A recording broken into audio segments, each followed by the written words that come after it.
Plan जिसका एक और पन्ना आज लीक हो गया। आज डीएनए में देखिए यूनुस के प्यादों का वो प्लान जो अगर कामयाब हुआ तो यूनुस बन जाएंगे बांग्लादेश के तानाशाह, जिसके बाद बांग्लादेश में कोई विपक्ष नहीं होगा और ना ही बचेगा कोई बांग्लादेश हिंदू। लेकिन तमाम खबरों से पहले दिखाते हैं आपको 2 मिनट में देश और दुनिया की खबरें फटाफट अंदाज। पीएम मोदी सीबीसीआई के क्रिसमस समारोह में शामिल हुए, बोले आज का भारत लोगों को संकट से बचाकर लाता है, राष्ट्रहित और मानव हित को प्राथमिकता। एक देश एक चुनाव पर 8 जनवरी को जेपीसी की पहली बैठक, सूत्रों के हवाले से खबर। जेपीसी अध्यक्ष पीपी चौधरी ने बुलाई 39 सदस्यीय पैनल की मीटिंग। केंद्रीय शिक्षा मंत्रालय ने नो डिटेंशन पॉलिसी को किया खत्म, अब कक्षा 5 से लेकर 8 में फेल हुए तो प्रमोट नहीं होंगे छात्र। संभल हिंसा वाली जगह पहुंची फॉरेंसिक टीम, सीन रिक्रिएट कर सबूत इकट्ठा किए, छतों का लिया जायजा, एसआईटी की जांच जारी। दिल्ली की समस्याओं को लेकर उपराज्यपाल वीके सक्सेना ने केजरीवाल को लिखा पत्र, प्रदूषण, दवा और डॉक्टरी की कमी का मुद्दा उठाया। कांग्रेस सांसद राहुल गांधी ने परभणी हिंसा में मारे गए पीड़ित के परिवार से मुलाकात की, कहा हिंसा को लेकर मुख्यमंत्री ने विधानसभा में बोला झूठ। ये कोई राजनीति नहीं हो रही है, ये मर्डर हुआ है और ये न्याय का मामला है। एकदम यहाँ पे जिनको न्याय मिलना चाहिए वो कार्रवाई पूरी होनी चाहिए। संसद में धक्का मुक्की मामले पर सीआईएसएफ का बयान, कहा कोई चूक नहीं हुई, किसी हथियार की अनुमति नहीं दी।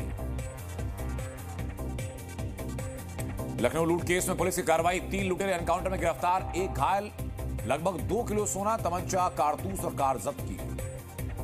जितने भी अपराध हो रहे हैं कहीं न कहीं भारतीय जनता पार्टी के नेता ही उसके पीछे हैं। सीएम योगी ने महाकुंभ की तैयारियों का लिया जायजा, संगम तट पर की पूजा, अधिकारियों को दिए निर्देश, 30 दिसंबर तक सभी काम पूरे करें। महाकुंभ को लेकर प्रयागराज में सुरक्षा के रहेंगे कड़े इंतजाम, 50,000 पुलिसकर्मी किए जाएंगे तैनात, ड्रोन और सीसीटीवी के जरिए चप्पे चप्पे पर नजर रहेगी। निर्माता श्याम बेनेगल का निधन, 90 साल की उम्र में ली आखिरी सांस, लंबे समय से चल रहे थे बीमार। महाराष्ट्र में बांग्लादेशी घुसपैठी पर कार्रवाई तेज, धुले और भिवंडी में क्राइम ब्रांच ने किया एक्शन, 8 घुसपैठियों को गिरफ्तार किया। तो सबसे पहले बात डीएनए की पहली खबर की।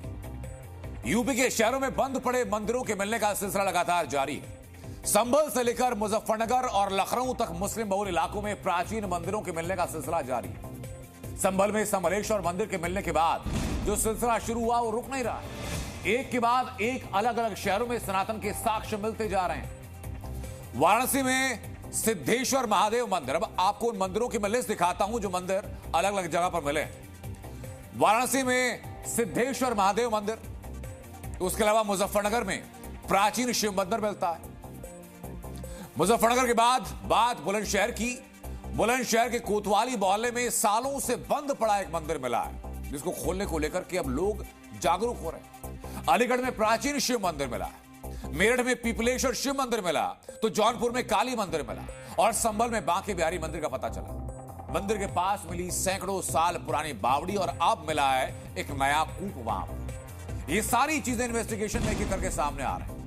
पूरे यूपी में मानो योगी का एक सनातन महायज्ञ चल रहा है। शहर शहर सनातन धर्म के प्रतीकों को बचाने का अभियान चल रहा है। इस सनातन महायज्ञ का संबल अध्याय सबसे पहले मैं दिखाता हूं।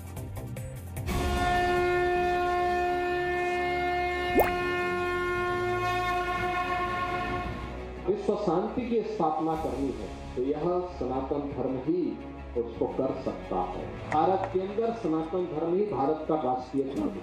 भारत तब तक भारत है जब तक भारत के अंदर सनातन धर्म सुरक्षित है। सनातन धर्म को सुरक्षित करने का जो मंत्र मुख्यमंत्री योगी आदित्यनाथ ने दिया, उसी मंत्र के साथ संभल प्रशासन आगे बढ़ा और चंदौसी के बांके बिहारी मंदिर के आसपास साफ सफाई के दौरान 150 साल पुरानी बावड़ी मिली। ये जो हिस्सा यहाँ पर मिला है उसको अगर आप देखेंगे तो अंदाजा लगाइए कि आखिरकार कहाँ तक ये जो बावड़ी है वो आखिरकार बनी हुई है। योगी के सनातन महायज्ञ के संबल अध्याय में सनातन के सबूत की सबसे बड़ी खोज साबित हुई। ये ऐसा अभी 2 फ्लोर नीचे बताया गया है ताकि सारा मलबा हटेगा, तब जाकर के सारी चीजें यहाँ से क्लियर हो पाएंगी। प्राचीन बावड़ी की खुदाई में पहले मिले यहाँ 4 कमरे, लेकिन जैसे जैसे मिट्टी के बर्तनों को हटाया गया, इतिहास के पन्ने खुलने लगे और चौंकाने वाली सच्चाई सामने आई। ऊपर से अगर आप देखें कि ये जो सुंदर तरीके से, यानी कि हम कहें कि जो पुराने घरों में सामान रखने का जो आला होता था वो यहाँ बनाया जाता था, और वही आला यहाँ पर बना हुआ है। यहाँ से ये पूरा एरिया है, और उसके बाद यहाँ से होता हुआ और इसी के साथ यहाँ अगर आप देखेंगे कि मिट्टी ज्यादा है, और ये है बता रहे हैं कि ये जो नीचे करीब 2 मंजिल और है, तो उसको लेकर के खुदाई यहाँ चल रही है। जिस बावड़ी को कट्टरपंथियों ने दफन कर दिया था, उसका इतिहास अब उजागर हो रहा है। ये बावड़ी मुरादाबाद के राज परिवार के लश्करों के लिए बनाई गई ताकि वो आराम कर सकें। 250 साल पहले राजा कृष्ण कुमार सिंह ने इस बावड़ी का निर्माण कराया ताकि उनकी फौज यहाँ ठहर सके। बावड़ी के अंदर बंकर नुमा कमरे इस तरह से डिजाइन किए गए कि राजा और उनकी फौज को आराम और सुरक्षा दोनों मिल सके। इन कमरों का स्ट्रक्चर, उसके अंदर मिले प्राचीन चिन्ह ये साबित करते हैं कि कोई साधारण बावड़ी नहीं। जो ये बावड़ी है बेहद खूबसूरत है, क्योंकि इसकी जो नक्काशी है, इसकी जो अंदर की क्लैरिटी है, वो बहुत ज्यादा मनमोहक है, बहुत ज्यादा आकर्षित करने वाली है। क्योंकि ये आप देखिए कि मैं जो मेरी हाइट है उस हाइट के मुताबिक अभी भी ऊपर तक है, तो एक आदमी यहाँ आसानी से खड़ा हो सकता है। यहाँ ये बावड़ी में जो खुदाई का काम है वो यहाँ किया जा रहा है, और कोशिश यही की जा रही है कि जल्दी से जल्दी यहाँ से मलबे को हटाया जा सके। हम तो सब भूल चुके थे, क्योंकि ये हमारे फोरफादर्स ने सब सेल कर दिया था। हमें बस एक इमेजिन, मतलब मैं बहुत छोटी होंगी तब का है, वहाँ जाती थी, तो अभी हमने छोड़ दी थी, एक उम्मीद छोड़ दी थी, मगर हाँ एक हमारे लिए मिरेकल हुआ है। संभल में इस बावड़ी के अलावा बांके बिहारी मंदिर के जीर्णोद्धार की तैयारी चल रही है। इसके अलावा संभलेश्वर महादेव मंदिर में भी अब भक्तों का तांता है। इसके अलावा संभल में खुदाई के दौरान एक नया कूप भी मिला। कट्टरपंथ की आड़ में संभल तीर्थ नगरी का स्वरूप बदला गया, हिंदुओं को पलायन करने पर मजबूर किया गया, और हिंदू आस्था से जुड़े इन स्थलों को कट्टरपंथ की बेड़ियों में बांधकर दफन किया गया। लेकिन उत्तर प्रदेश के मुख्यमंत्री योगी आदित्यनाथ ने जिस सनातन महायज्ञ की शुरुआत की, उसके बाद से हिंदू आस्था के इन प्रतीकों को एक बार फिर उजागर किया जा रहा है। संभल से नीरज गौड़ के साथ ब्यूरो रिपोर्ट, जी मीडिया। तो एक तरफ जहां संभल में एक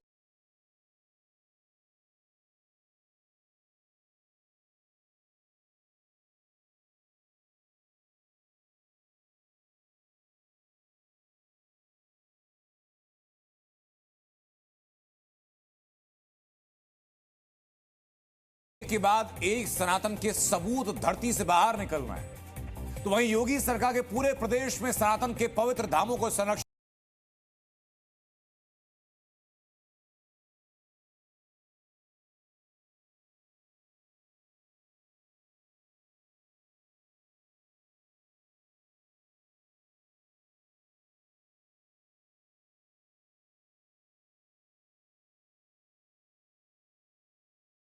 करने का एक मानव अभियान छेड़ दिया है। यूपी के 40 जिलों में हाल ही में एएसआई सर्वे कराया